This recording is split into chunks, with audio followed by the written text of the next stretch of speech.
Good evening mga boss. So ito na yung pinakahihintay ng lahat. So meron tayo ditong top of the line Kion Sondra by LED projectors. Ito siya mga boss, poging-pogi yan. Installed here on Ford Raptor. So mga bossing, ito yung ano niya, output niya. So ngayon mga boss, naka-high beam yan siya. So as you can see, pag naka-low beam, ang ganda ng cutoff niya mga boss. Hindi siya umaabot sa eye level ng kasalubong, kaya hindi siya masilaw. Considering mga boss na hindi to pantay yung surface dyan. Nasa taas tayo. So yan mga boss, dumadaan yung motor. Hindi umaabot sa eye level, kaya hindi yan masilaw.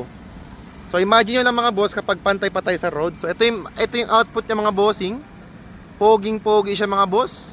Kitang-kita nyo yung beam pattern. Ang ganda. 100% plug and play even sa mga latest model. Pwede ikabit to mga boss. Yan, poging-pogi mga boss. So of course mga bossing, ito yung brand natin, Kion Sondra 3.1 version. With laser to siya mga boss. Pakita ko sa inyo mga boss, laser. So let's say mga boss, off natin lahat, fog lights. So pag nag high beam tayo, yung fog lights natin, meron din siyang laser. Yan, laser niya mga boss, laser na yan sa baba.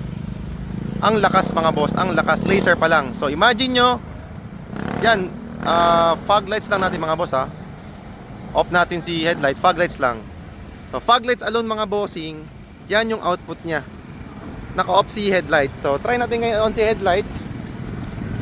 On headlights, tapos cover natin, cover. Tanggal. Parang wala lang mga boss. Hindi niya makita yung difference kasi sobrang lakas nung by LED projectors natin. So high beam natin ulit mga boss. Yan, sobrang lakas. Talagang mapapa-good morning kayo sa gabi.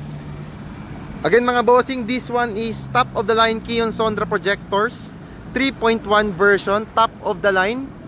Pwede to sa lahat ng sasakyan mga bossing. Yan.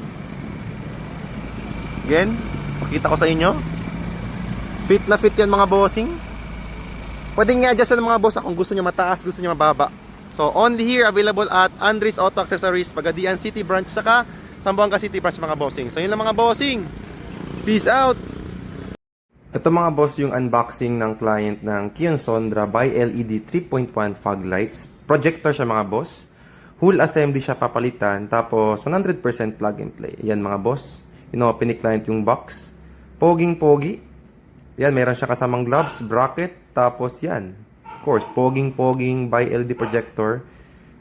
Yan, made by Kion Sondra. So ito mga boss, meron tayong digital lux meter reader. So ngayon, nire-read natin yung high beam tsaka yung laser pa lang ni Kion Sondra projector. So laser pa lang ito mga boss wala pa yung fog lights talaga dito tsaka high beam ng fog lights. So here sa headlights, we have around, yan, averagely, meron tayong 3,000 plus lux times 10 yan. So yan, kita nyo. Sa baba naman mga boss, laser alone will give you 5,000 yan. Sobrang lakas mga bossing. Around times 2 na almost yung output laser pa lang. Ito mga boss is high beam. Tapos ngayon naka-activate dyan is laser pa lang. Try mo boss fog lights talaga, fog light. So mga boss, ito ngayon, combination na ng lahat. All in na siya, yung fog lights. So ngayon measure natin mga boss kung ilang lux. Yan mga boss, as you can see, it's already times 100. It's already beyond times 10 pa. More than times 10 pa yung lakas nung ating fog lights ni Kion Sondra, of course. Ito siya, nakakabit dito ngayon. Sobrang lakas mga bossing. Ito mga bossing, meron na tayo ngayong device to measure the intensity of the light. Yan mga boss. 10 times 100 yan mga boss Compare nyo dito sa taas. Yan lang yung reading niya. Times 10 mga boss Kita nyo. Ito is times 100. Yan.